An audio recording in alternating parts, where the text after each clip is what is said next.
Pessoal, deixa eu me apresentar. Já conheci alguns aqui, mas eu acho que é importante. Meu nome é Carlos Vinícius. Antes de tudo, sou casado com a Bárbara, essa belíssima mulher, minha esposa, mãe dos nossos 3 filhos.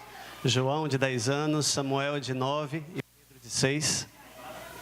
Os 3 têm feito educação domiciliar. Nós já conhecemos a educação domiciliar já há um bom tempo. Na verdade, antes mesmo da gente se casar, antes mesmo de sermos pais, já ouvíamos a respeito, já considerávamos a respeito. E depois, claro, passamos a estudar mais a respeito da educação domiciliar. Primeiro, dou graças a Deus também, em primeiro lugar aqui, pela oportunidade de estar junto com vocês. Eu sou cristão, somos cristãos, uma família cristã. Eu sou baiano, minha esposa é mineira. Nasci aqui em Salvador, fui tabaréu do interior, porque fui criado em Brumado, no interior da Bahia. Depois fui tabaréu da capital também, porque vim para cá, voltei, continuei meus estudos aqui. Me formei em Direito, minha esposa também é formada em Direito. E depois entrei em carreira no serviço público em Brasília, me mudei para lá desde 2004. E desde então estamos lá em Brasília. Minha esposa também formada em Direito, também é advogada, foi servidora e abriu mão do trabalho para se dedicar na educação integral dos nossos filhos. Então, um pouco do nosso resumo do currículo. Hoje eu trabalho no Ministério da Infraestrutura, sou ouvidor no Ministério da Infraestrutura. E a educação domiciliar nos escolheu, como o Rick costuma dizer. Muitas famílias não escolhem a educação domiciliar escolhe as famílias, né? Mas a gente gostaria de falar um pouco hoje, principalmente sobre a parte da ANED, um pouco do histórico, de dados e informações sobre a educação domiciliar. Então, além dessa minha atuação no serviço público como servidor, eu também atualmente estou integrando a diretoria da ANED, juntamente com o Rick, que é o nosso presidente. Temos outros diretores, temos ampliado a nossa atuação com a coordenação nacional, diferentes lideranças, e também fazendo algumas identificações de representações regionais, estaduais para a ANED, não é? Para ajudar nessa comunicação com aquilo que tem acontecido junto a Brasília, junto a algumas decisões por parte da Organização Nacional, mas também de poder fazer conhecido junto à ANED um canal mais, vamos dizer assim, mais efetivo da participação daquilo que está acontecendo também nos estados. Então, essa identificação de representações regionais. E aqui na Bahia, a gente vai estar iniciando essa representação com a Kátia, acho que a maioria aqui conhece, está ali ensinando a fazer os biscoitos, e também com a Flávia Saraiva, que mora em Vitória da Conquista. Tá? Isso não impede, obviamente, qualquer outra pessoa de estar engajada, é apenas a questão de um ponto de contato, tá? Que facilita um pouco dessa comunicação e da replicação de algumas informações. Tá bom? E para aqueles que não conhecem, a ANED, ela é uma associação, né? É uma instituição sem fins lucrativos. Tá? Ela foi fundada em 2010, exatamente com a iniciativa de um grupo de famílias. A nossa Constituição garante a livre associação, então qualquer pessoa hoje pode criar uma associação, mas a ANED ela surgiu em 2010 com esse propósito de dar apoio, organizar, especialmente na atuação e defesa da autonomia da educação familiar, certo? Da educação domiciliar. Então, os 3 principais objetivos da ANED, isso estão estampados no nosso site, a gente convida que vocês acessem o site da ANED. Aqueles que ainda não se associaram à ANED, pedimos que se associem. Isso é muito importante para a função de dados estatísticos, nunca para a exposição das famílias, mas sim para a informação, para que a gente tenha uma quantidade significativa de dados, de informações, tá? E especialmente aqueles que puderem, por favor, contribuam com a ANED. A ANED ela não tem fins lucrativos. A diretoria da ANED não recebe nenhum prolabore, até mesmo para poder fazer essa atuação. mas nós precisamos, porque existem vários outros recursos, dispêndios financeiros que são necessários serem cobertos com isso, né? Mas os 3 objetivos principais da NED é promover a defesa do direito da família, a educação domiciliar no Brasil, é promover a divulgação da educação domiciliar à sociedade brasileira, dar publicidade a isso, e promover a integração e cooperação entre as famílias educadoras, como tem as iniciativas locais, como temos visto aqui, seja pelas diferentes organizações, outras associações. A NED entende a importância de que ela seja parceira, cada vez mais, de todas aquelas outras organizações que assim se disponham. A NED não se assume de maneira alguma uma prerrogativa de entender que é uma associação isolada de todo o movimento da educação domiciliar. Não. A educação domiciliar pertence às famílias. A NED está na luta pelo apoio às famílias, pelo apoio ao reconhecimento da educação domiciliar. O dono da educação domiciliar são as famílias. É assim que entendemos, é assim que propomos que seja defendido. Bem, falando um pouco então sobre a educação domiciliar, o Rick costuma colocar exatamente essa imagem, que parte de um paradigma, né? O paradigma da escola, que ilustra bem aquela identificação de que um bebezinho, um elefante, quando ele é amarrado a um pequeno tronco, que ele não consegue vencer pela força ainda que ele não tem, enquanto bebezinho, ele fica preso ali, então ele é condicionado a entender que ele está preso àquela realidade, ele não consegue sair dali. Porém, um dia ele cresce. E ele já tem força suficiente para romper aquele desafio, romper aquele limite, certo? Só que ele, como ficou amarrado durante muito tempo àquele pequeno tronco, ele continua preso àquele dali, achando que nunca pode vencer, que aquela realidade é insuperável para ele. Nós temos um paradigma ensinado dentro do subconsciente coletivo, e, na verdade, uma propaganda feita por diferentes governos ao longo das últimas décadas, que diz que o lugar da criança é na... Todo mundo fala isso. Todo mundo aprendeu isso. Mas será que é isso realmente? Será que o lugar de criança é na escola? A escola, ela é importante, sim, para muita gente. E a NED, ela não se coloca contra a escola, nem a NED, nem, obviamente, a própria educação domiciliar. Onde a educação domiciliar, nos dias modernos, ganhou força, foi, inclusive, com o apoio de muitas escolas, a maioria delas escolas confessionais. Mas ela vai para além disso. A educação domiciliar visa, inclusive, quando os pais assumem exatamente as rédeas, vamos dizer, a coordenação, a direção da formação educacional dos seus filhos, a educação domiciliar rompe esse paradigma, exatamente porque o lugar da criança é na família. É na família onde a criança vai aprender os corretos valores, onde ela vai aprender a correta formação do seu caráter, e também é propício às crianças aprenderem toda a parte educacional e essa formação educacional promovida, direcionada pela família, com a metodologia adequada, a abordagem, a concepção pedagógica adequada para a família que ela assim escolha. Bem, esse então é o paradigma da escola, e que a educação domiciliar tem quebrado isso, e assusta muita gente. Então, que todos nós aqui somos aqueles elefantes que já romperam esse cordão que é frágil, que não se sustenta.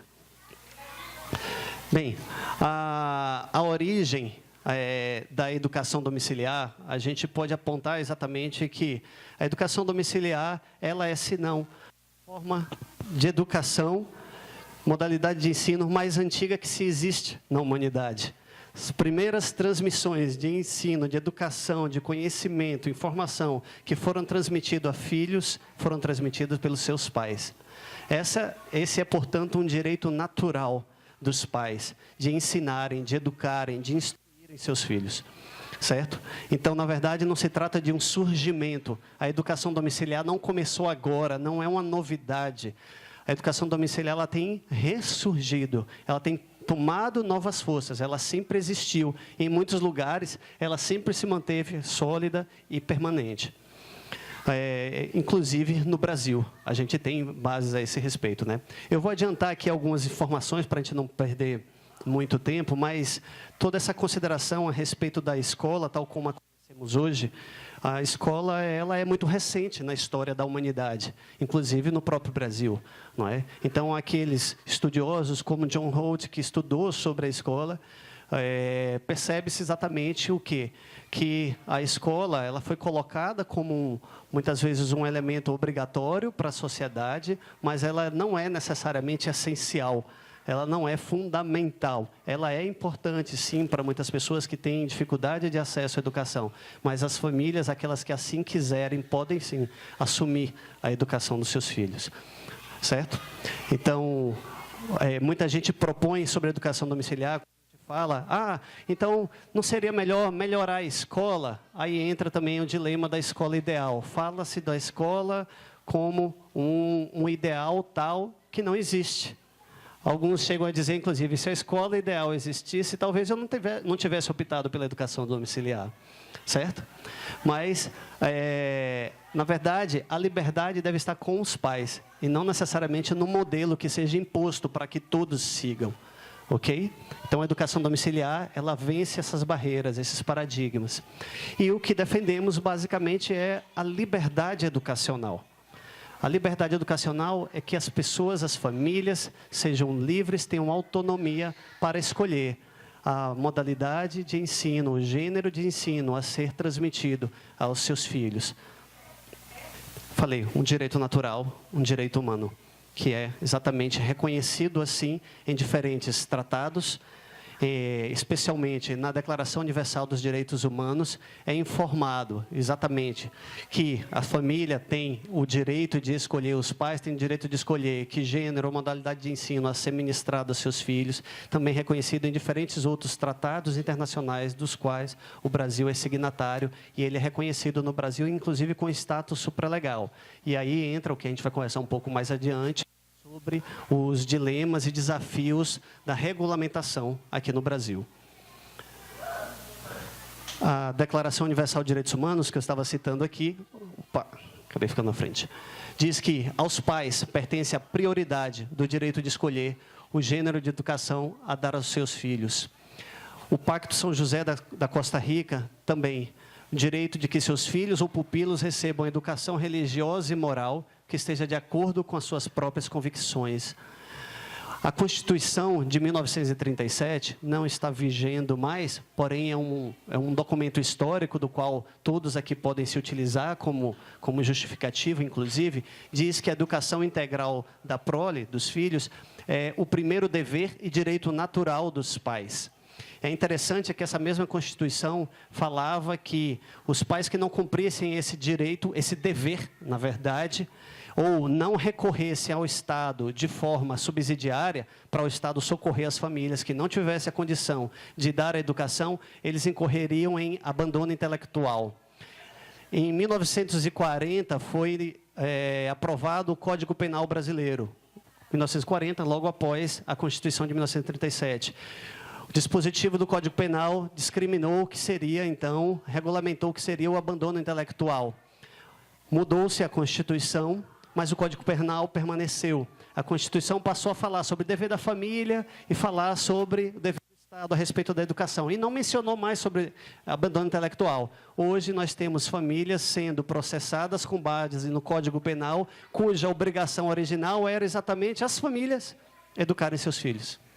Uma contradição significativa, performativa, como o colega Carlos Xavier tem falado constantemente a esse respeito. Uma própria contradição dentro do Estado. E é importante que as famílias saibam disso, que as famílias argumentem isso, quando muitas vezes forem questionadas a esse respeito. Então, a Constituição Federal Brasileira atual diz que a educação é direito de todos e dever do Estado e da família. Certo? Não é só dever do Estado, é dever também da família. É uma responsabilidade da família. Então, o que nós temos reclamado no sentido de pedir hoje é que haja o reconhecimento expresso desse direito. Ok? Bem, o que não é educação domiciliar? Isso que a maioria aqui já entende, essa apresentação muitas vezes é feita para parlamentares, para algumas autoridades, mas é importante a gente abordar algumas coisas. Educação domiciliar não é o simples fato de tirar a criança da escola e pronto, larguei a criança em casa e isso é educação domiciliar. Não, isso não é educação domiciliar.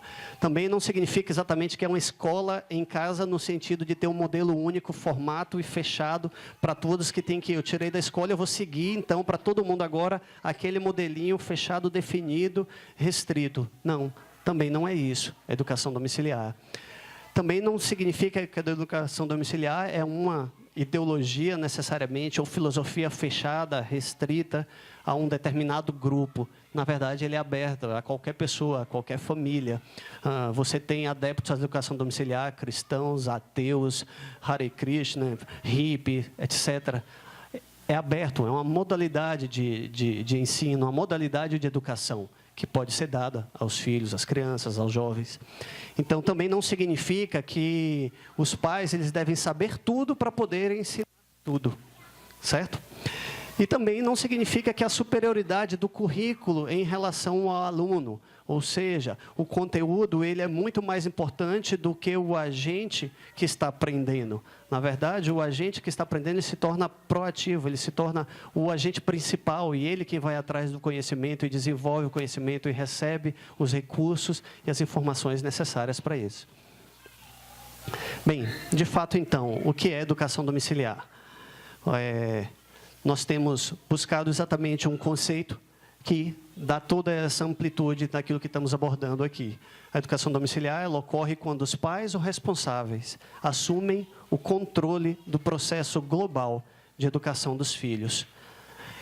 A educação domiciliar, então, é uma modalidade de educação na qual os principais direcionadores e responsáveis pelo processo de ensino-aprendizagem são os pais ou responsáveis legais do educando, entre aspas, o aluno, se assim for entendido por alguns.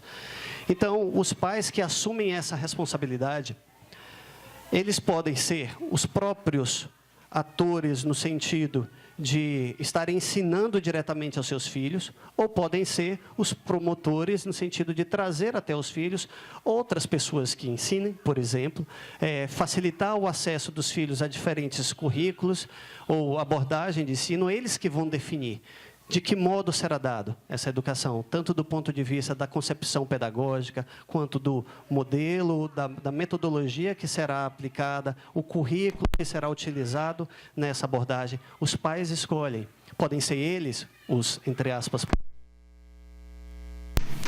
alô. Podem ser eles os professores, podem ser eles facilitadores para outros professores. O principal em tudo que a gente fala sobre a respeito da educação domiciliar é uma busca pelo aprendizado. É aprender a aprender. É isso que a gente tenta transmitir aos nossos filhos. É isso que os pais precisam assumir também. É um desafio para nós. Se os nossos filhos estão aprendendo, nós somos que temos que dar o principal exemplo para eles em buscar aprender. E aí, as heroínas, tal como minha esposa e todas as outras que estão aqui, principalmente as mamães que assumem esse desafio, dia a dia, veem nas mamães exatamente esse desafio. Nós, papais, temos que assumir essa responsabilidade também.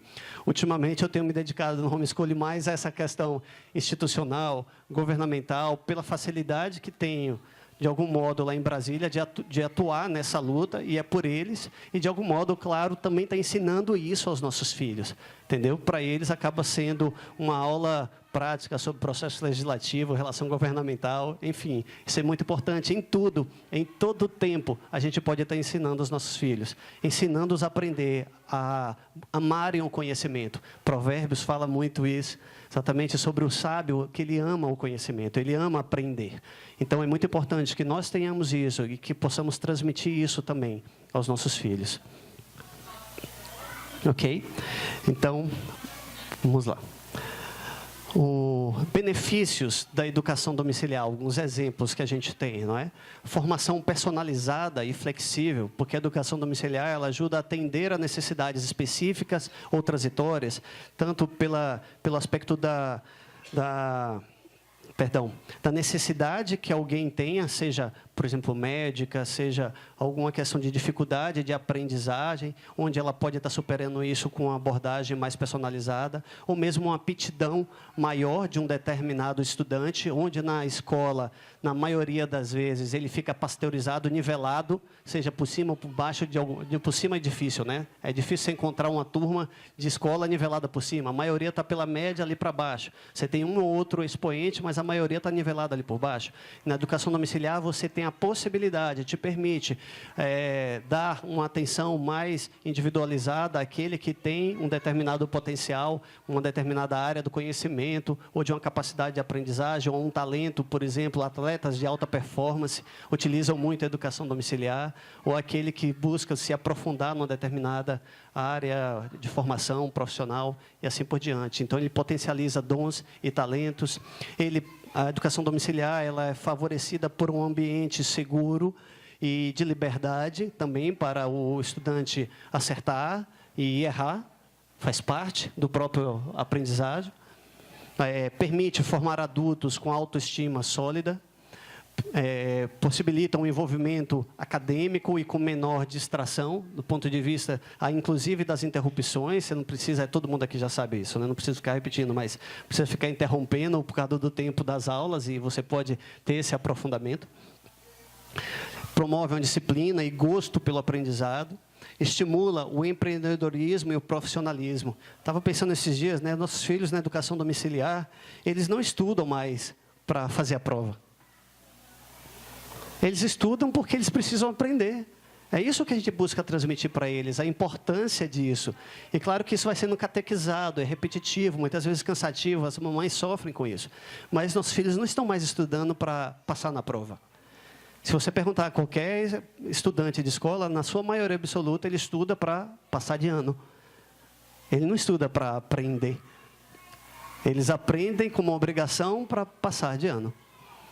Então, essa autonomia, esse empreendedorismo, inclusive, do que você está fazendo ali, estimula os nossos filhos, e nós também precisamos ter essa concepção de não ficar também dependendo do Estado ou agentes passivos de instituições. Nós podemos ser protagonistas daquilo que está sendo desenvolvido, daquilo que está sendo criado. Então, isso também gera, inclusive, um custo menor para o Estado, menor, inclusive, do que o custo que o Estado tem com estudantes, seja por escolas públicas ou escolas privadas. Não é? Permite, é uma coisa fundamental, a maior convivência, mais convivência familiar, para que nós possamos transmitir valores e crenças aos nossos filhos, transmitir a fé que temos recebido, pais aos seus filhos, que ensinaram aos seus filhos, não é? E também uma maior convivência, inclusive comunitária, esportes, convivência supervisionada em parquinhos. Você, de fato, é quem socializa seus filhos. Que vem o grande mito, a gente vai falar dele um pouco mais adiante, né? E a socialização? Foi abordado aqui também. Sim, o que é socialização? Como você faz uma socialização de fato com a criança? É exatamente largar no meio de 30, 40 crianças, sob a supervisão de apenas um adulto, que a socialização que ela orienta dentro da sala de aula é a seguinte: não pode falar, não pode conversar, todo mundo tem que ficar calado, todo mundo tem que ficar em silêncio. Essa é a socialização de fato? Ah, não, e os recreios? 10 minutos, então, que é a socialização, 10, 15 minutos, acho que está até diminuindo mais, né, por conta da carga horária necessária. Essa é a socialização? Então, então, se essa é a socialização, como é que se mede? Como é que se avalia a socialização que acontece nas escolas? Ou seja, eles nem defendem mais o aprendizado, porque os resultados educacionais das escolas são péssimos. Os índices educacionais do Brasil são péssimos. Mas, ainda assim, se fossem bons e o argumento é o da socialização, como é que se mede socialização? Qual é o indicador? Qual é a nota para se medir socialização? Se você tiver, vamos aplicar. Na verdade, tem. E quem fez uma pesquisa dessa e aplicou com resultados de socialização, a gente vai ver aqui, foi o Instituto de Pesquisa de Educação Domiciliar nos Estados Unidos, certo? Onde os níveis de socialização dos educados em casa são muito e muito superiores àqueles que são educados na escola. Maior envolvimento social, maior participação em voluntariado, maior participação em ações políticas, maior participação em eleições, porque a eleição lá não é obrigatória, maior continuidade na formação acadêmica. Sim. Socialização não é um problema para a gente. Socialização, na verdade, a gente tira de letra. A gente tira de letra. Bem, qual é, então, a melhor educação domiciliar? Não é? Isso, às vezes, é perguntado. Perguntam à NED, NED, qual é o material que a NED fornece para eu educar meus filhos em casa? Lá no início, eu também... Há muito tempo no passado, eu também já perguntar isso. Será a NED tem um currículo? A NED tem uma orientação pedagógica? Uma concepção que vai ser adotada? Um modelo? A NED tem? Não, a NED defende exatamente o quê? A liberdade educacional. Então, não significa que a educação domiciliar, como a gente tem defendido, e isso é um paradigma, inclusive até mesmo para a gente, porque a gente vem com a mente escolarizada, para muitos pais que adotam, inclusive para parlamentares, eu ouvi essa pergunta dentro da Câmara de Vereadores. Um vereador muito intencionado, muito bem intencionado, aqui em Salvador, apoiando a educação domiciliar, e falou, mas como é que funciona? Ele queria entender se existia um modelo, uma caixinha exata de como funcionaria para todas as famílias. E exatamente a educação domiciliar não significa que existe apenas uma concepção pedagógica, ou mesmo apenas um modelo ou formato, ou apenas um currículo. Na verdade, existem vários. É importante que as famílias conheçam, se informem, se estruturem, se organizem. Correto, professor? É importante, é indispensável. Não é apenas retirar o filho de casa, da escola, deixar solto em casa, como se fossem agentes totalmente autônomos pelo aprendizado. Na verdade, a aprendizagem é um processo. Aquilo que já é corrompido vem de natureza. A estutice está ligada ao coração da criança, mas a criança precisa ser ensinada, ela precisa ser instruída, ela vai aprender. Por exemplo, o alfabeto é um código que precisa ser ensinado para que ele aprenda a decifrar aquele código. E a gente poderia ter um outro alfabeto com outros códigos. Ali é um código que você tem que ensinar. Então, tem metodologias adequadas para se ensinar a alfabetização a uma criança. Então, nós, pais, precisamos ter todo o zelo a esse respeito. Lembra que a gente falou, os agentes ativos da educação, principalmente os pais, assumirem essa responsabilidade e irem atrás. Tá bom? E é importante que nos ajudemos uns aos outros a esse respeito. Então, a ANED e os movimentos de educação domiciliar, nós defendemos que haja liberdade educacional, uma pluralidade de concepções pedagógicas, de abordagens pedagógicas, mas que a família ela deve se organizar. Isso é muito importante. Quem quiser tomar nota, tirar foto, filmar, não deixem de fazer isso. Um pedido meu como pai, como amigo, como irmão, não deixem de fazer isso, por gentileza. Se organizem, planejem e busquem todos os recursos disponíveis e necessários para a formação de seus filhos. Busquem entidades de apoio à educação domiciliar, que são associações. Tem, inclusive, escolas que fornecem currículos para a educação domiciliar. Por que não? Nós temos a Beca, por exemplo, que tem um currículo americano, onde algumas famílias no Brasil utilizam dele. Temos aqui a Juliana, por exemplo. Nós temos a educação clássica, que tem o seu currículo, e tem diferentes, na verdade, alguns currículos diferentes. Nós adotamos um, por exemplo. A Bárbara, algumas mães podem perguntar a ela depois a esse respeito. Quer falar, meu amor?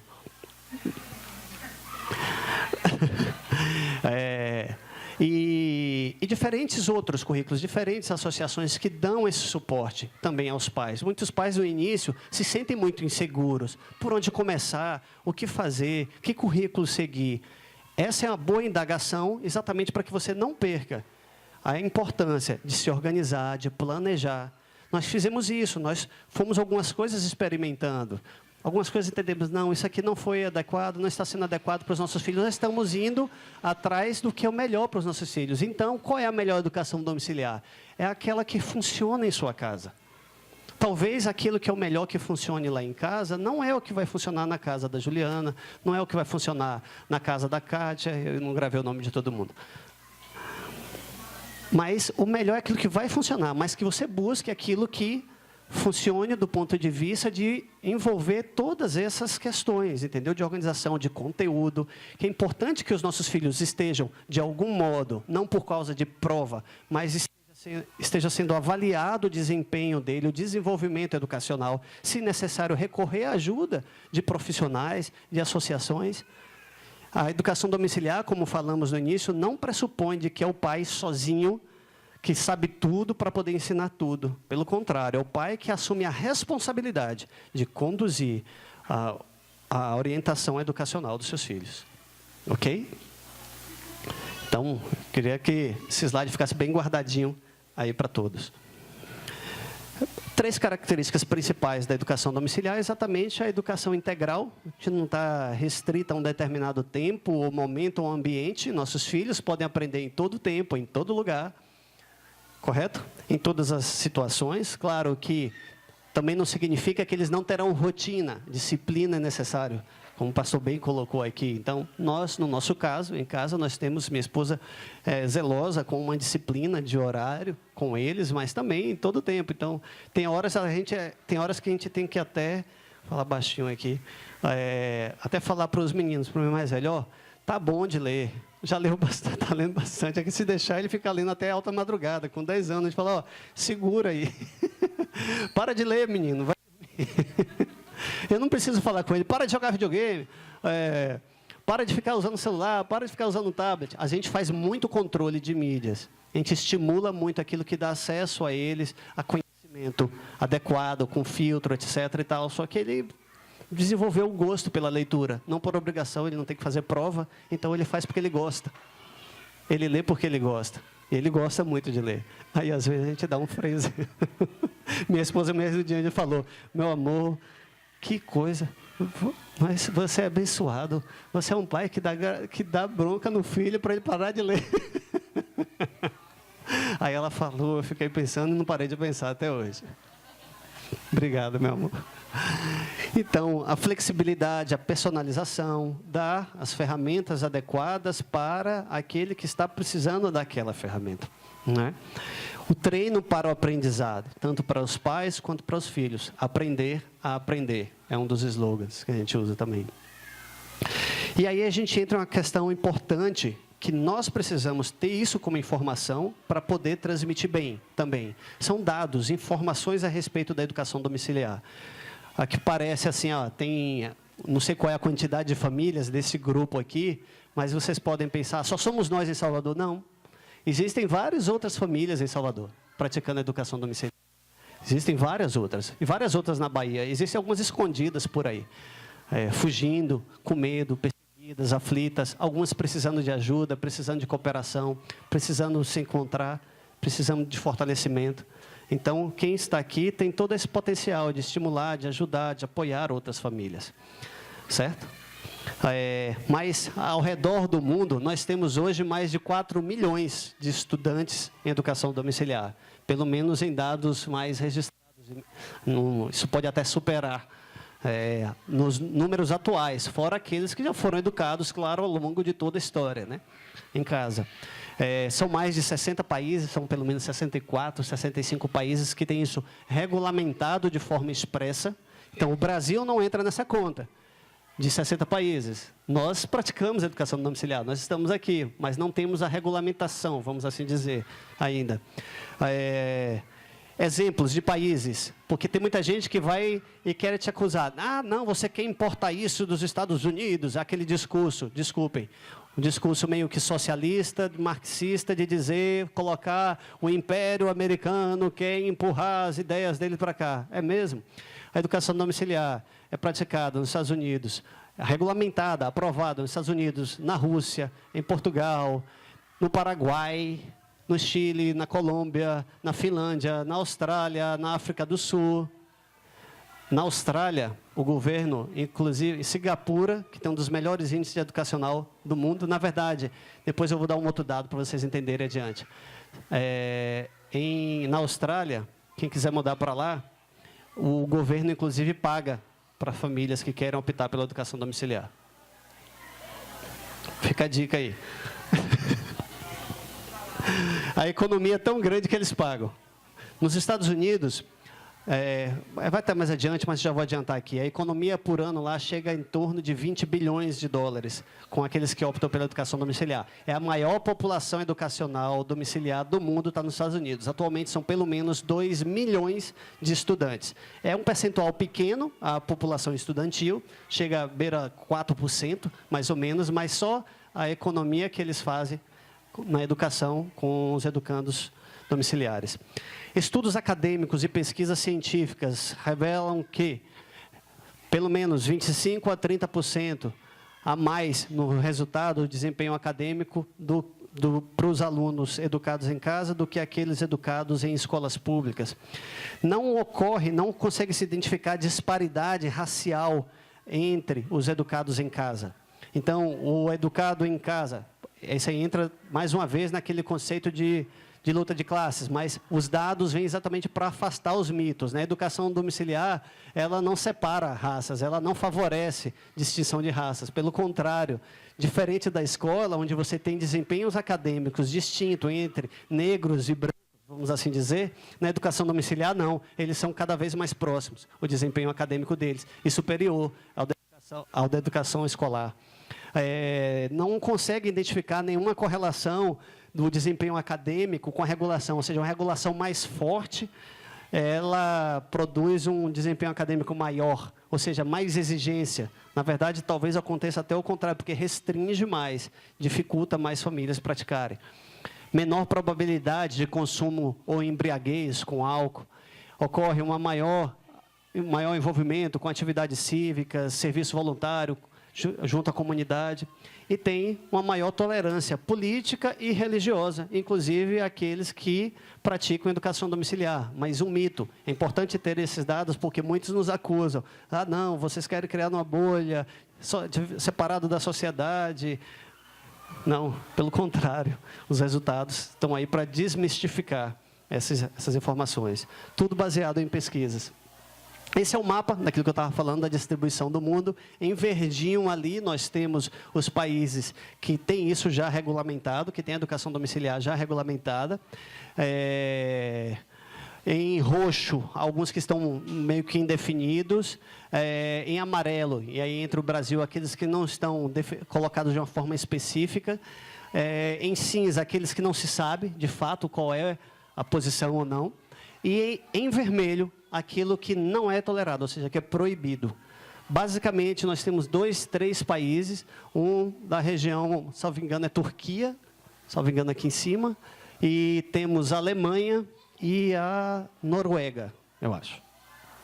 Na Alemanha, vale uma informação, aqueles que defendem que a educação domiciliar deve ser proibida, lá é proibida até hoje, por causa de um decreto assinado em 1939. Sabe quem assinou esse decreto? Adolf Hitler. Proibindo a educação domiciliar. Ele foi utilizado como um instrumento escolar de doutrinação nazista, mas permaneceu depois também como instrumento de doutrinação contra o nazismo. E assim permanece até hoje. Então, a preocupação do Estado alemão é de proibir que surjam correntes contrárias à doutrinação que o próprio Estado faz. Se no passado foi pejorativo, nesse sentido, eles tentam dizer que é afirmativo, só que, na verdade, acaba sendo prejudicial para a própria população. Os Estados Unidos, inclusive, conseguem, às vezes, conseguir até refúgio para famílias perseguidas na Alemanha, que acabam abandonando o país, são recebidas como asilados políticos nos Estados Unidos por praticar a educação domiciliar. Só vou adiantar aqui, esses são os números, as colunas ali mostram os dados de 2016, pelo menos 2 milhões nos Estados Unidos e assim os outros países também, uma quantidade significativa. E é uma projeção para 2030, 2040, de que ocorra uma expansão ainda maior. Está em franco crescimento a educação domiciliar pelo mundo, certo? Isso está disponível no site da campanha também, Direito Já. Eu vou pular aqui, mas é só para dizer a vocês que é importante a gente ter acesso a esses documentos. Nós conseguimos a tradução desses documentos com autorização da Associação de Defesa de Homeschooling nos Estados Unidos, que é a HSLDA, certo? Eles nos autorizaram, nós fizemos a tradução e estamos fazendo a publicação e divulgação deles. Acessem ao site, imprimam, levem debaixo do braço de vocês. Quando alguém vier com vocês com algum mito, você fala, está aqui os dados. Me mostrem outros dados que derrubem esses. Se você não tiver, isso aqui são pesquisas científicas, reconhecidas, publicadas e válidas. Para você ter ideia, por que surgiu essa pesquisa, especialmente essa? A educação domiciliar cresceu nos Estados Unidos. Porque no ano de 2001, a revista Time, uma das principais revistas americanas, divulgou na capa dela a seguinte reportagem, manchete. Sabemos que o desempenho acadêmico da educação domiciliar é bom, mas e a socialização? Aquela pergunta que a gente sempre ouve. E a socialização? Então tá. Então, o Brian Ray, Dr. Brian Ray, o diretor do maior instituto, a maior autoridade hoje em pesquisa sobre educação domiciliar, decidiu fazer uma pesquisa com mais de 7.500 adultos que haviam, dentre eles, os que haviam passado por educação domiciliar e os que haviam passado por educação escolar, adultos já, não estudantes ainda, mas já olhando o resultado deles. E a pesquisa, o achado, a comprovação científica dela, está tudo registrado aqui, que é aquilo que a gente está falando, sobre o mito da socialização, o desempenho acadêmico deles muito maior, a continuidade nos estudos, por exemplo, aqueles que foram educados em casa continuavam a sua formação educacional de maneira mais avançada do que aqueles educados em escola, progredindo para universidades, graduações, pós-graduações, mestrados, doutorados, que estavam muito mais engajados, profissionalmente falando, estavam muito mais felizes com a própria vida, altamente satisfeitos pelo fato de terem sido educados em casa, apenas 0,4% estavam insatisfeitos. Isso é uma amostra mais do que, um resultado mais do que significativo para mostrar a eficiência do resultado, enquanto que mais de 67% estava altamente satisfeito com a própria vida e pelo fato de ter sido educado em casa. Então, esses dados estão disponíveis, eu vou avançá-los, até porque não dá para ler tudo aqui. Então, fala após a graduação, fala sobre a participação política, fala sobre a contribuição financeira que muitos deles fazem, fala sobre comparecimento em reuniões. Em verdinho ali, só para vocês entenderem, eu vou passando rápido, são os resultados dos que foram educados em casa. Em azul, aqueles que foram educados na escola. O nível de satisfação, perspectiva sobre a própria vida. Você vê uma representatividade. Olha que essa foi uma pesquisa de 2001 até 2003, salvo engano, que foi durante o período que foi feita essa pesquisa. As pesquisas são caras de serem feitas. E ela, desde aquela época, já mostrava na sociedade, daqueles que eram educados na escola, um nível de insatisfação com a própria vida e traços até de depressão, vamos assim dizer, muito significativos e grandes. Enquanto aqueles que haviam sido educados em casa, um nível de aproveitamento, de felicidade e satisfação com a própria vida muito maior. Bem, o mito da socialização, não é? Nós temos ali o que diz o mito, que muitas pessoas falam... Desculpe. Ali, o que é o mito? Dizem que o educado em casa é assim, mas, na verdade, ele é assim. A escola pública diz que o desejo, na verdade, é assim, que todos funcionem ali de uma forma socializada, em conjunto, como se fosse em cardume. Mas, na verdade, o resultado é esse daqui, infelizmente. Esse é o tipo de cidadão que muitas escolas, especialmente escolas públicas, promovem hoje para a sociedade. É essa socialização que nós queremos para os nossos filhos? Não, não. E como pais e responsáveis, nós queremos dizer não para esse tipo de socialização. Eu quero uma outra socialização para os meus filhos, certo? Então, quando forem questionados sobre a socialização, além das informações e dados, etc., se pergunta, qual é a socialização que eu preciso dar para os meus filhos? Porque nas escolas, o que eles aprendem é isso. E não adianta querer dizer para mim que eu tenho que melhorar a escola. Eu posso até colaborar de algum modo com a escola, mas meus filhos não podem esperar. Não se muda a escola apenas assim da noite para o dia. Eu quero algo muito melhor e os meus filhos não podem esperar. Meus filhos só têm essa idade deles hoje, esse tempo deles hoje e agora. Quem tem que transformar a escola são os responsáveis pelas escolas. Mais um outro resultado de pesquisa sobre a consideração a resposta dos próprios educados em casa, né? A vantagem de ter sido educado em casa. Eu vou adiantar aqui. Bem, esse é um outro dado muito interessante, que diz respeito à liberdade educacional. Existe uma organização internacional que chama OIDEL, ela tem um status consultivo junto à própria ONU, e o Brasil, no ranking de liberdade educacional, ele está na 58ª posição. Ele está entre Catar e Camboja. O que é que acontece? Entre os primeiros lugares, nós vamos encontrar exatamente países como a Irlanda, a Holanda, Dinamarca, Chile, por exemplo, que são países que adotam a educação domiciliar. Quem adota a educação domiciliar pontua bem no ranking de liberdade educacional, que fala em questões muito mais amplas do que a própria educação domiciliar, certo? E aí vem o interessante.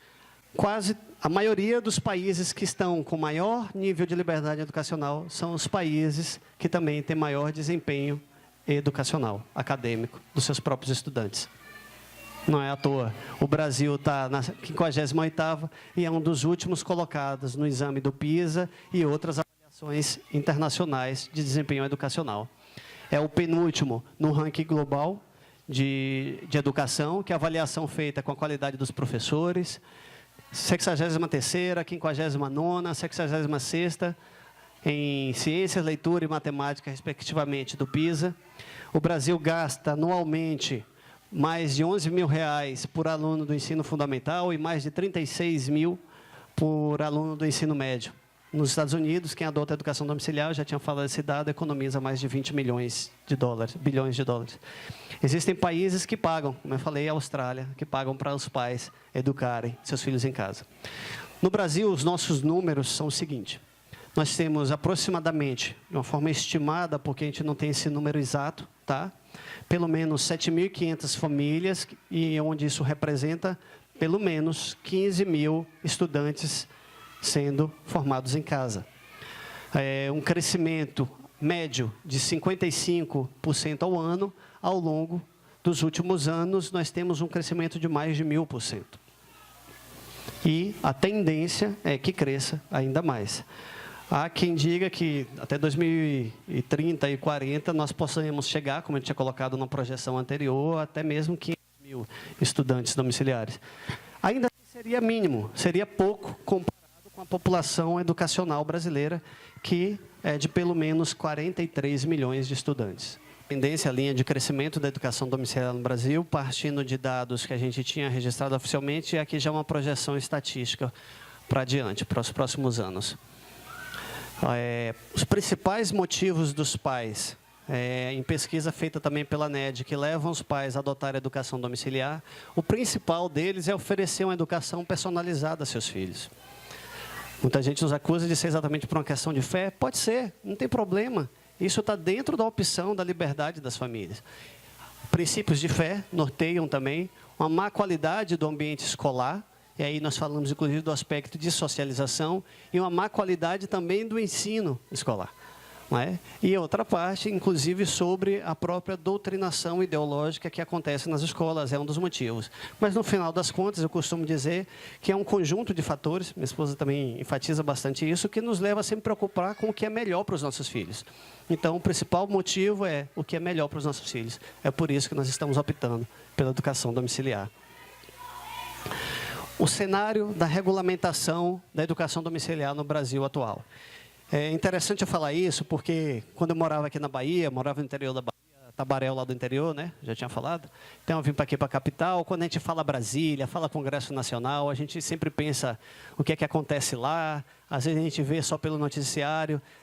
É fato que a sociedade brasileira só muitas vezes acompanha ou se interessa com a política de 4 em 4 anos ou de 2 em 2 anos, os períodos eleitorais. Mas nós precisamos, inclusive para o bem dos nossos filhos, entendermos que essas instituições públicas, por mais maculadas historicamente que sejam, são as instituições públicas que regem o funcionamento de normas do país. E nós precisamos, enquanto cidadãos, estarmos engajados nisso. A ANED está lá, mas a ANED lá sozinha são 2, 3, 4 pessoas. A ANED sozinha não consegue fazer isso. A ANED precisa do engajamento das famílias, do apoio, tanto aqueles que não podem, obviamente, ir presencialmente, etc., ter um contato presencial com algum parlamentar, mas pode fazer isso doando, compartilhando, informando outras famílias a esse respeito. E você não precisa ir a Brasília para falar com Brasília. Você pode falar com Brasília aqui. Nós temos deputados federais, estaduais, senadores, e eles representam o nosso estado e a nossa população. Uma coisa é você ligar, uma pessoa fazer uma visita no gabinete de um deputado ou de um senador aqui. Uma outra coisa é 1, 2, 3, 4, 5, 6 famílias, 100 famílias. Minha esposa gosta de uma ilustração não, perdão, um exemplo que aconteceu nos Estados Unidos, e lendo a história de lá, quando os Estados Unidos já tinha regulamentado a educação domiciliar, era favorável às famílias, e de repente surgiu no Congresso Nacional Americano uma proposta de exigir que os pais, para fazer a educação domiciliar, tinham que ter o curso de pedagogia. Isso ia restringir, correto, meu irmão? Ia restringir, obviamente, quase todas as famílias, ou a maioria das famílias. O que é que aconteceu? As famílias se mobilizaram, milhares, se não milhões, não sei a quantidade,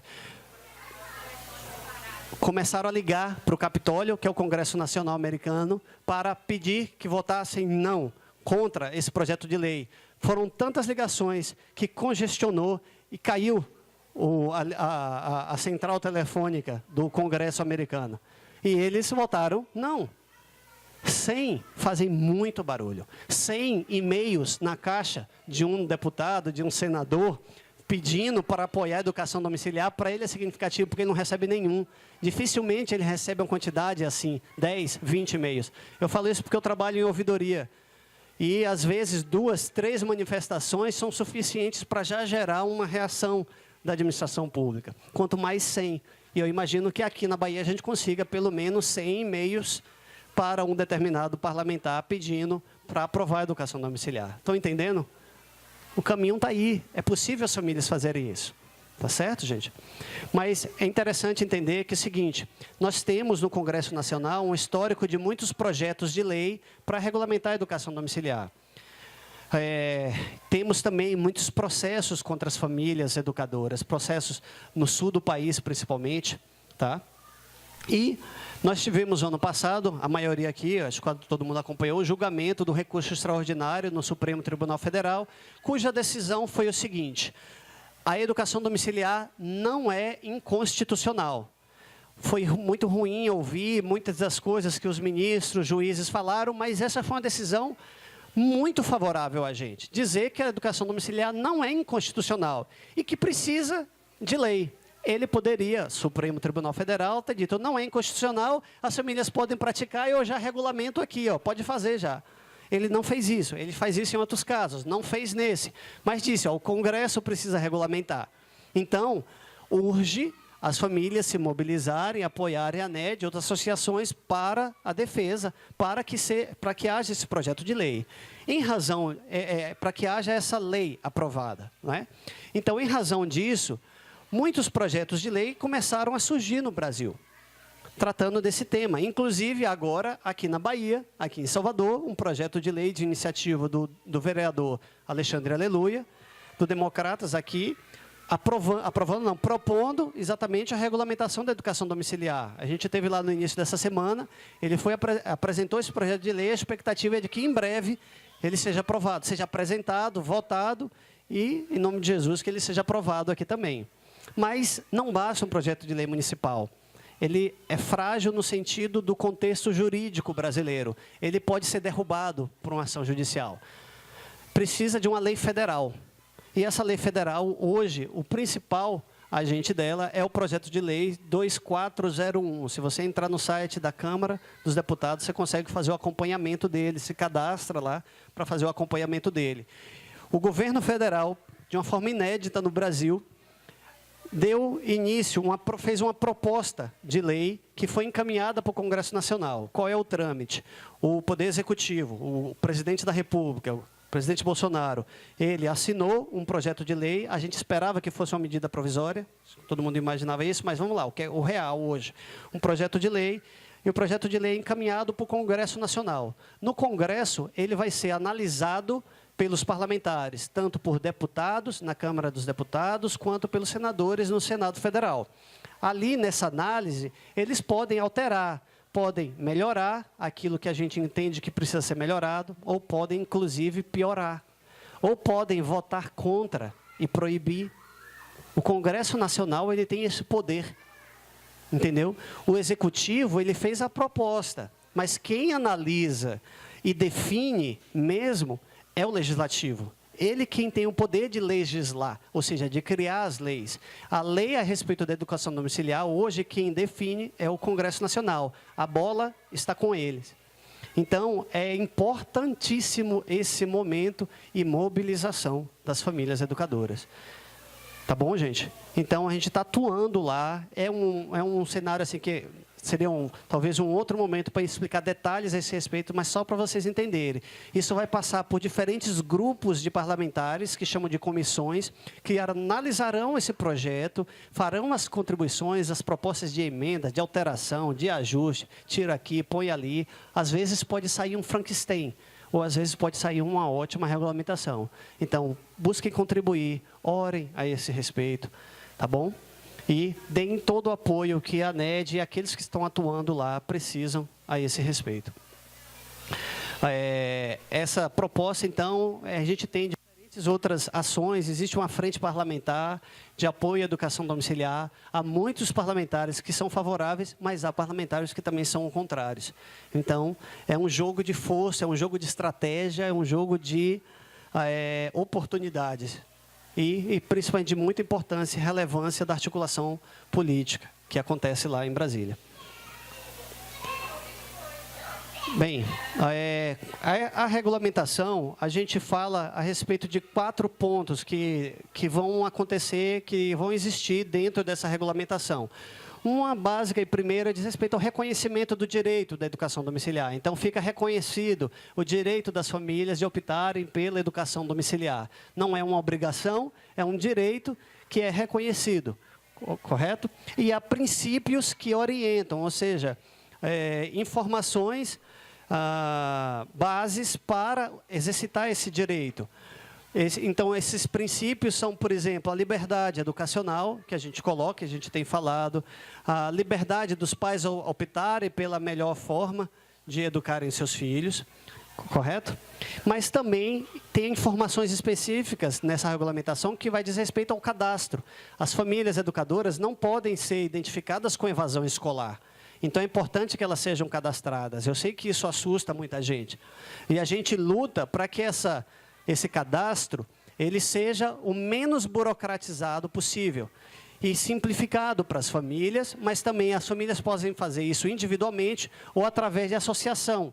O projeto de lei que está proposto está prevendo apenas o cadastro através da família. O projeto de lei que foi encaminhado pelo Executivo só prevê isso, só pelas famílias. A gente está pedindo que seja pelas famílias e também ou pelas associações. Por exemplo, você pode buscar uma associação, você se cadastra junto à associação e a associação informa para o governo que você está cadastrado ali. Mas, por enquanto, no projeto de lei do governo, é o cadastro apenas individual. A avaliação proposta com a certificação foi feita no projeto de lei pelo governo, isso não foi a proposta da NED, mas o governo entendeu e fez assim. Colocou lá, eu achei que isso já assustou muitas famílias, colocou a avaliação anual, feita por uma prova a ser criada pelo governo, uma prova que ainda não existe, para ser aplicada em escolas públicas. Então, as famílias educadoras teriam que, anualmente, se dirigir a uma escola pública para os estudantes fazerem essa avaliação. Eu vou falar de forma bem breve para todo mundo entender. É muito importante. Não dá para a gente ter os nossos filhos educados em casa e eles não obterem a certificação. Nossos filhos precisam da certificação, inclusive para ter confirmado que eles tiveram um desenvolvimento educacional. No Brasil, nós temos uma grade geral, muito mais do que a grade de série, de ano, mas temos grades, etapas de conhecimento. Da educação básica, nós temos o Fundamental 1, a educação infantil, nós temos o Fundamental 1, Fundamental 2, e nós temos o ensino médio. Qual é a proposta da NED? Para que fique de uma forma mais adequada e com algum parâmetro, com o geral que acontece no Brasil, é que as certificações ocorram nesses ciclos. Então, já existem provas que poderiam ser adaptadas e aproveitadas para as famílias educadoras. Nós temos o Enseja, Por exemplo, apesar de que ele é aplicado para jovens e adultos, mas ele poderia ser adaptado. Isso é uma proposta. Isso não significa que vai ser assim necessariamente. Pode ser. Nós estamos pedindo que tenham parâmetros que garanta a liberdade educacional, mas que nos dê acesso à certificação também. O ensino médio, o Enem, ele já existe, ele pode ser aproveitado, apesar de que hoje ele não está sendo mais utilizado para certificação, mas ele pode, em tese, ser utilizado porque é uma prova que já existe. É nesse parâmetro que a gente está usando. Porque até para o governo mesmo fazer uma prova anual, vai ser um desafio quase impossível, talvez, para ele. Não é impossível, mas muito difícil para ele. Já conversei com técnicos do governo que diz da grande dificuldade que seria isso. Porém, lei é lei. Se estiver na lei, os órgãos de avaliação vão ter que se virar e criar essa lei. Então, nós estamos lutando, enquanto ANED, para que seja por ciclo. Só que é importante para as famílias entenderem, vamos entrar numa realidade, gente. A nossa realidade brasileira é de que há muita defasagem educacional, inclusive de muitos pais. Então, nós não podemos optar pela educação domiciliar, fazer toda aquela defesa do desempenho acadêmico, do desempenho de socialização, e não haver um compromisso dos pais em que os filhos estejam sendo submetidos, sim, à avaliação e à certificação, porque isso é importante para resguardar, inclusive, as famílias daqueles que podem utilizar indevidamente da educação domiciliar. É injusto acusar as famílias educadoras com a acusação de abuso, de desrespeito às crianças, à educação das crianças, generalizar isso. Mas a gente não pode esquecer que essa realidade de abuso com crianças, ela acontece no Brasil. E não podemos deixar que usurpadores entrem na seara das famílias educadoras, no ambiente das famílias educadoras, vamos dizer assim, no direito das famílias educadoras, e peguem esse direito e estraguem esse direito. E aí as famílias educadoras podem ser prejudicadas por abusadores. As famílias educadoras não são abusadores, não tem registro de abuso entre as famílias educadoras. Se tem, é exceção, ou mínimo, mas não tem. A maioria são pais zelosos porque querem dar o melhor para os seus filhos. E por isso nós também precisamos ser zelosos de evitar que os usurpadores entrem e roubem o nosso direito. E daí as avaliações, as certificações, elas são indispensáveis para a gente. Tanto que a gente precisa, nossos filhos vão precisar para a sua vida adulta, é o sistema brasileiro, mas também para evitar esses abusos. Porque o nosso país, minha esposa está me lembrando, porque o nosso país ainda é pobre, de um modo geral, e existe essa realidade. Então, é um salto muito grande. A educação domiciliar, talvez para aqueles que optam hoje, por isso que eu falei do empreendedorismo e do profissionalismo, talvez seja um salto da educação muito maior do que o que as escolas, mesmo buscando a nova metodologia, venham alcançar. Porque a gente já vai dar de imediato, direto para os nossos filhos, uma personalização maior. Mas a gente não pode correr o risco de perder, de optar pela educação domiciliar e caminhar no sentido contrário desse desenvolvimento. Caminhar no sentido do pouco caso, da falta de cuidado, da falta de estímulo. Pelo contrário, olharmos bons exemplos, eu posso olhar uma família, um grupo de educação domiciliar, não para me sentir pressionado, mas estava até conversando com o Marcos mais cedo, ele falou, tem pessoas que falam sobre literatura para os filhos, etc., de uma forma bem mais avançada. Cara, ótimo, né? Eu falei com você, que seja um estímulo e não necessariamente um desânimo para as famílias, entendeu? Ou um padrão, não necessariamente que todos vão ter que estar naquele mesmo nível, mas, sabe assim, é possível, aquilo é possível. E os pais que querem e podem se esforçar, se dedicam a isso, conseguem, gente. Conseguem excelentes resultados, tá bom? Desculpa, eu estou demorando demais. Aqui são os princípios que a gente defende que haja para a educação domiciliar. Isso aqui está na nossa pauta de reivindicações, eu vou adiantar, mas já está... a respeito do que eu acabei de falar sobre a regulamentação. Esse é o projeto de lei que foi apresentado já agora. Ele basicamente foi escrito pelo vereador, mas aceitou todas as nossas sugestões de ajuste dele para garantir a autonomia das famílias. E, do ponto de vista dos cristãos, a gente estava falando aqui, nem todas as famílias, a gente sabe que são cristãs, né? As famílias educadoras, nem todas são cristãs. Mas para os pais cristãos, a educação domiciliar é a maneira mais eficaz para cumprir a função de cuidar dos nossos filhos e discipulá-los em um relacionamento correto e maduro com Deus através de Jesus Cristo. Deuteronômio foi citado. Eu vou adiantar aqui que essas palavras que hoje te ordeno estarão no teu coração e as ensinarás aos teus filhos, e delas falarás assentado em tua casa, e andando pelo caminho, e deitando-te e levantando-te. Com a escola integral, um pai cristão dificilmente consegue cumprir esse mandamento. Então, muitos pais cristãos zelosos buscam, inclusive também na educação domiciliar, poderem promover a educação da formação cristã e de fé aos seus filhos. Não é? E essa frase do Dietrich Bonhoeffer, esse irmão, pastor, que morreu no campo nazista, ele dizia exatamente que o homem justo é aquele que vive para a próxima geração. O que é que são as famílias educadoras hoje no Brasil, pioneiras, desbravando fronteiras que são desconhecidas ou temidas por muito, senão exatamente homens e mulheres, claro, que vivem para a próxima geração, que vivem para os nossos filhos, que vivem para os filhos dos nossos filhos a esse respeito, né? E é por causa deles que a gente está aqui, por causa dos nossos filhos. Essa foto a gente tirou deles no dia lá do julgamento do Supremo.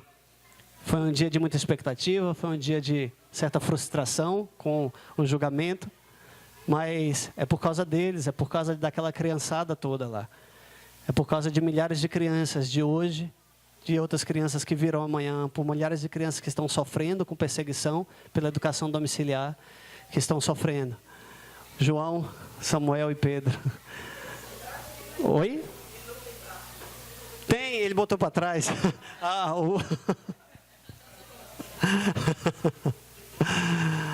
Entendeu? Então, quem nós somos, né? Nós somos papais e mamães que amam seus filhos e que lutam e se sacrificam pelo que é melhor para eles. Nós somos esses, não é? Nós temos diferentes apoiadores junto à campanha da educação domiciliar Direito Já. A gente pede que acessem, por favor, acessem o site direitojá.aned.org.br. Está lá no começo dos slides. Existem vários outros apoiadores também, mas aqui só para entenderem que a ANED não é uma coisa isolada, exclusivista, pelo contrário. Aqui vocês vão encontrar diferentes provedores de conteúdos, currículos, etc. e tal, certo? E, bem, meu nome, Carlos Vinícius, já tinha me apresentado, diretor da ANED, meu telefone. Aqui tem o site da campanha, quem tem acessar pelo QR Code também fica à disposição. Desculpem, eu sei que eu tomei muito tempo, muito mais do que eu imaginava. Não sei se tem alguma pergunta. Mas... Obrigado, pessoal. Que Deus abençoe a todos.